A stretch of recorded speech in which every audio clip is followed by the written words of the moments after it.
Playoff basketball. Whoa! Double overtime here in Toronto, and the Toronto Raptors make it a series, winning 118-112 in double OT. Third overtime game of these playoffs, the first overtime game in the Eastern Conference, and the first double overtime game in Toronto Raptors playoff history, and it ends their way, 118-112. Welcome to Inside the NBA, presented by Kia. Let's jump in right to the highlights, because it's about a 17-minute highlight package, I believe. I go Shaq before the game, y'all. Yeah, there we are. Marc Gasol showed up tonight. Way to step up, Mark. All you got to do is be aggressive. Don't turn down any open shots, Kenneth Taylor. Don't turn them down. You got to be able to take them or create. He created early. That was a Siakam sighting today, something we hadn't seen since Boston. There was a Gasol sighting. 25 and 11. And Toronto out to that 16-5 lead. He's the happiest person in Canada for missing them 2 free throws. Yeah, missed 3 out of 4 in one stretch. Well early.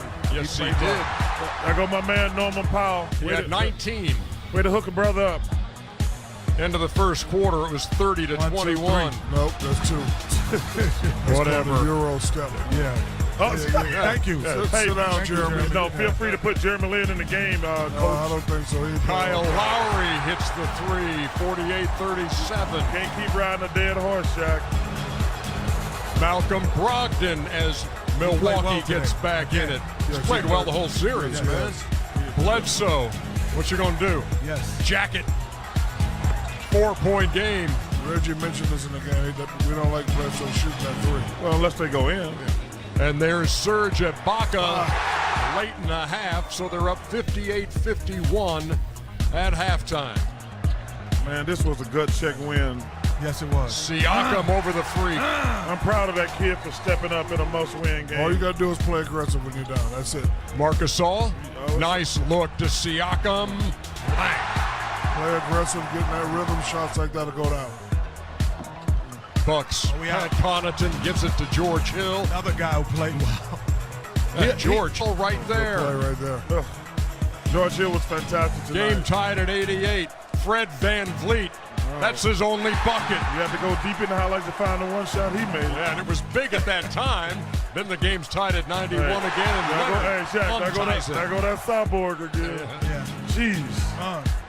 Middleton. Nice play, Brogdon. To Brogdon. Right there to get that 2 for 1. Yeah, Middleton, this is a good play here, but it wasn't in Middleton was not himself today. He was not himself. Ties the game at 96. Well, do you think that's the end of regulation? Having the guard Kawhi is taking some out of him? No, well, they also put Brogdon on Kawhi down the stretch, so it's not an excuse. Danny Green. Well, that's something you don't see. Yeah, that was his bucket of the game. No, Reggie and Chris did a great job talking about offensive rebound. I thought this was the play of the game right here, but they didn't. If they had won the game. But here go that man. 101-99, and that one's going to roll in. 4-point lead. Kenny, does it remind you of one of them old school players in the park that you just can't stop? You can't stop. Game tied at 103, but Leonard. I don't know what the hell Marc Gasol was doing. He came up there and bought Giannis over. He reminds me of a new school player that can't stop. 103 apiece going to second overtime. That's a charge. When Giannis fouls out. That's not a block. This is a charge. That's a charge. That's a charge right there. It's called a block. He fouls out. I guess we bought them Virginia-Auburn refs up here. 36 seconds into the second overtime that happens. Gasol bangs another 3. In rhythm, just let it go. This was huge. Bledsoe turns it over. Look at this cyborg coming the other way. Took off from the baby dots, didn't he? I'll tell you what, man. He did not look comfortable and still willed his team. Should have been a double dribble there, but they didn't call it. Come on, we don't call double dribbling traveling the NBA. What do you think you have? Every now and then you do. Well, we couldn't look at this here, man. We couldn't even see the ball with inside his big hands, so they didn't know it was double dribble. I mean, this guy, he was not going to let his team lose tonight. One of the most impressive games I've ever seen a guy have. Look at this, man. Get off me, little fella. He was not going to let them lose, Aaron. That was incredible. 118-112. The final is Toronto. Toronto wins it by 6, and they make it a series. in double overtime. Kawhi Leonard, 36. He's had at least 30 in all 3 games. Milwaukee hadn't given up 30 to anybody in these playoffs, but then Kawhi's done it in all 3 games. 118, 112. Marc Gasol, 16 points, 12 rebounds, 4 threes, and a post-game visit here to Inside the NBA. Mark, thanks a lot for making the time. We appreciate you. Nice going tonight, man. You had to have it. Yeah. After a tough game too, personally, you wanted to come out and get rid of the bad taste that you had of, pretty much stick to your stomach for 48 hours. So, yeah, happy. Mark, were you mad that you didn't play well, or are you mad because you weren't aggressive? Both. Okay. You look back at tape and you're like, okay, I should have been aggressive here. I wasn't. And then the time you were aggressive, I was misreading the situation and rushing some shots. So I'm happy that we won tonight and I get back into the series. Listen, everybody knows you're a nice guy. I think the reason you're not being aggressive because you want to fit in. We know you're a great passer as a big man. You don't want to do too much, but we saw tonight that when you're aggressive and you just let it go, you're Marc Gasol, you will score at least 60, 70% of the time.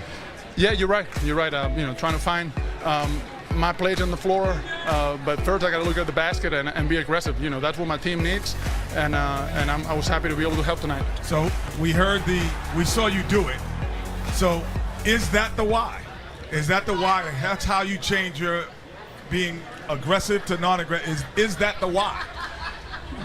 That's what the team needs, and I'm a team guy, obviously, but what the team needs you to be aggressive, you have to be aggressive because it's being selfish by being too unselfish sometimes. Yeah, that's what I used to say this to some of the guys on the team, the younger players.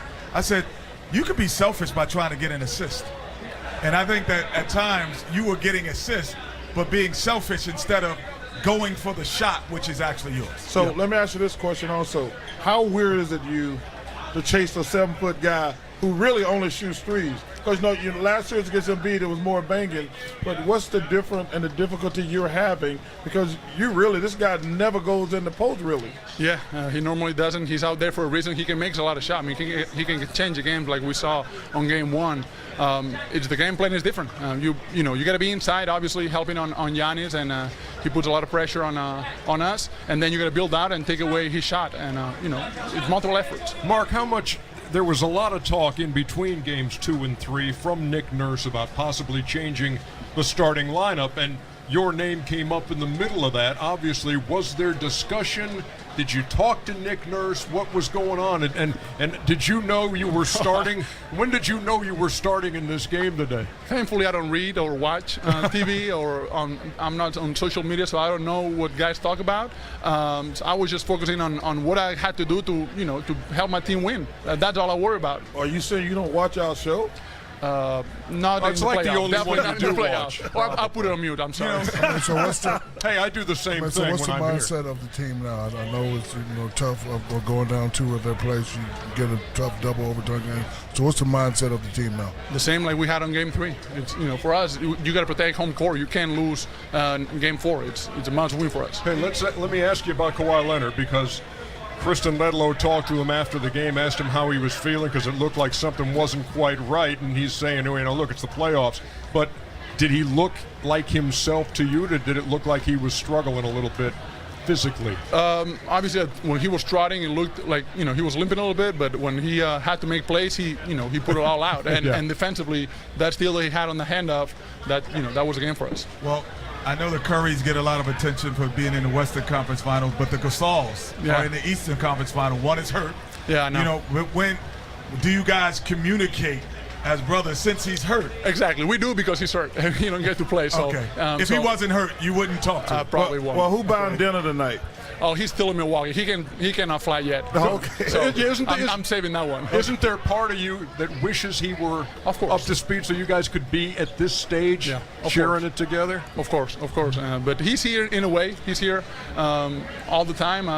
He's a great example for me. He's always been a great guy. And I'm just trying to beat his team now. Hey, it's a 2-1 series. Nice going tonight, man. So, thank you so much. Muchas gracias, amigo. De nada. Me llamo El Padrino Negro.